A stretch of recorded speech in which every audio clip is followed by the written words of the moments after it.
All right, hi, this is Steve. So I'm going to do this really quickly. I want to show you guys how to read these cards that they're using online to communicate these vintage envelopes. This one is pretty easy. I can't decode it all, but I can decode enough for you so you can see how easy this is. So it's on eBay, right? Particularly at this stamp company. And then again, it says good condition. Please examine all pictures carefully. See comment in description. So you go down here and the comment is blah, blah, blah, blah, blah, blah, blah. I think the code's right there, but I'm not going to do that part. I'm just going to do the envelope. So you see how neat this is? Like kind of blocked like that. These are all separated properly. This is not done, I don't think, by Albert Lee. It's just something a woman would do. I mean, this is pretty, right? And then you go to the back, and you're not seeing any embedded images that I can tell, right? At least they're not any heavy embedded images. There's a little something down here. But Albert Lee signs everything he does. And there is nowhere on here that I see an ALL Junior snuck in there somewhere. All right. So my guess is that this is done by Ellen Shigemura. And they have a member of the Zodiac who's no longer with us, and his name was Joe Clay. We found him through a poster that was posted through the Diggers in like 1967. And when you read the code, it took you to an address, right? Well, the address was on the flyer, but the day that people were supposed to go to this address for a meeting was one day past what it looked like the flyer says if you turned it upside down. I know it's confusing, but we, since we had the address, we were able to go to an address book for San Francisco at that time, and the apartment that the flyer said go to was empty. The next apartment was empty, and then the third apartment actually had a person. And then we looked in the code a little bit better, and you could tell that it was saying go to the third apartment. And then there was the name Joe Clay, and it said N, but his middle initial is really R. It's Robert. And so the N is Z. So he was in the phone book, he was saying he was Zodiac, right? So I think he has a son by the name of Dennis. And apparently, Albert Lee Terry Jr.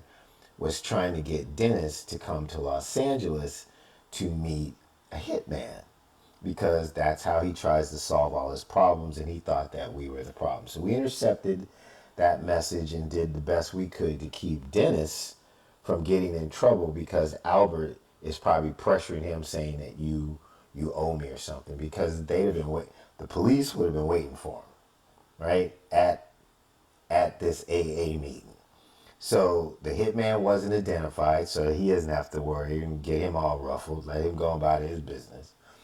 And we tried to intercept Dennis from going. So I don't know if they kept trying to do this or whatever, but I'm gonna decrypt this for you real quick so you understand that that's what this letter is about. So most of the time I can't tell when these are posted, but this one is easy. So you see this number down here, 26780, right? So the 26 is 2026. When you use the 0, 7, and 8 is 15. So this one was posted January 15 of 2026. It's really that easy, right? And then down here, even though it looks like Swedish, right? So the dots are Morse code. So that's an I, two dots is I, another I, and then three dots is S, and then a dash is T. So it's saying either TS or it's ITS. It's I. So I'm thinking because it has a line that you're supposed to read these together and this is separate, so it's saying it's I. So this person knows whoever it is. It's I, and I think I is Elin Shigemura. All these people are old. Dennis is not old, but they got kids, they got nephews or whatever. They could teach them how to do all this stuff. But I don't know how these family dynamics work. I know in my family, everybody knew about the criminal activity that was going on. And my aunt used to just say, "Look, I don't want you to grow up like your uncles. Stay out of that house. Don't be getting in trouble and send it to school." So families generally know what's going on. And again, we believe that Elin changed her life, and we really support. If she were to come out and tell the truth, we would support her getting some kind of immunity as long as she told the truth about everything, and especially testified against Albert because he's just a criminal enterprise ongoing. So that being said, I decoded that for you so you can tell that I understand how these things decode. This is French. So the D would be for Dennis, right? Dennis Clay. And that's Joe Clay's son, I believe. We haven't really researched Dennis that much. We knew we actually wanted to find him to get something out of storage from what Joe Clay passed away from an apartment that we could see on a listing for his apartment or condominium in San Francisco. We never really thought that he was involved with Albert Lee, but then we saw messages where it was like, oh, okay. Like I said, families know what's going on. So it's DU, so Dennis, and you, and then it's phonetic. So Vinay is French for went. Did you go? Did you go? And then to Los Angeles. So that's to Los Angeles.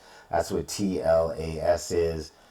And I don't know how to translate the OJS, but it's probably some kind of French, like je is I, the S is probably Shigmura. The O with the double I forget what that accent is called. It has a specific way, but overall, you can just take it kind of generally, right? So it's did you go? Did you go, Dennis? Did you go to Los Angeles? She's asking him, did you go see the Hitman? And that was January 15th, 2026. That was what, 2 days ago? So I have no idea what these people are up to, but it's easy to read their codes. That's all I can tell you. And again, it's really neat. And this might be that Ellen just heard about all this because she's figuring out, that we're figuring all this stuff out. And maybe her son said, "Hey, I'm online. I saw this thing. This is what Albert was up to," and blah blah blah. I'm trying to think of the scenario that would bring this out so late after we've already dealt with all this, kind of like in late December. And she's probably like, "What?" I mean, these are real people, right? They are just like us. Even though they're in this criminal enterprise, they are human beings, and they act like real people. So you probably said, "What?" And it's like, let me post this thing. Like, Dennis, did you really do that? Did you go to Los Angeles? Did you do that? That's the most I can get out of it. I just wanted you to show you that consistently over all these envelopes that you can use the same techniques, the same Morse code, the same letters for all these people. This isn't an accident. The E's, the D's, the A's, the L's. You can't force this kind of stuff. And the great thing about coders is if they think it's working, they stick with it. Or they have a certain style that they're comfortable with that they can write really quickly. So this presentation was just strictly to show you that I know what's going on here. And again, so the crown is significant because she was like the queen of Zodiac. I have another one I can show you where she's actually queen that came from Albert. So this would be her symbol. It would be the queen, right? It's very neat. So, not to be sexist, but guys are just, most guys are just, Albert Lee is not an organized person. He likes to make it look all kind of junky and cool and put all his little pictures and craft in it. This one is just, it's like uh, just beautiful, like three, three, and three, three. So all that stuff probably has some kind of meaning. I don't know what it is. But this has been put together for this reason right here. That's why it's underlined. Did you, Vinay, French, go to Los Angeles? Dennis, did you go to Los Angeles? To Los Angeles. Shigemura, you know? That's probably more likely not a letter, but like her symbol for me pointing to the S saying, it's me. It's Ellen Shigemura. So that's my presentation. I'm going to just go to the back of the envelope really quickly.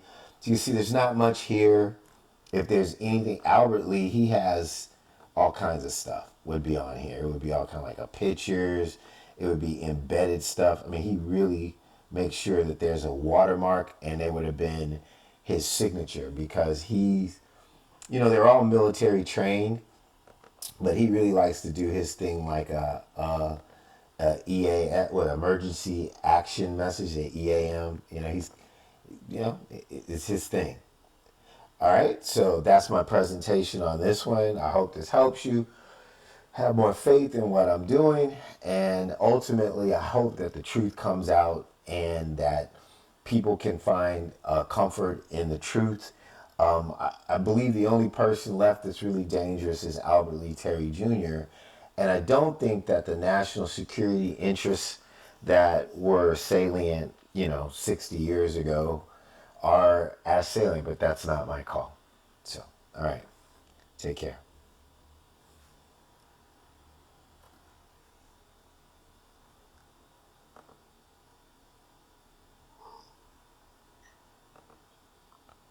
All right, hi, this is Steve. So I'm going to do this really quickly. I want to show you guys how to read these cards that they're using online to communicate these vintage envelopes. This one is pretty easy. I can't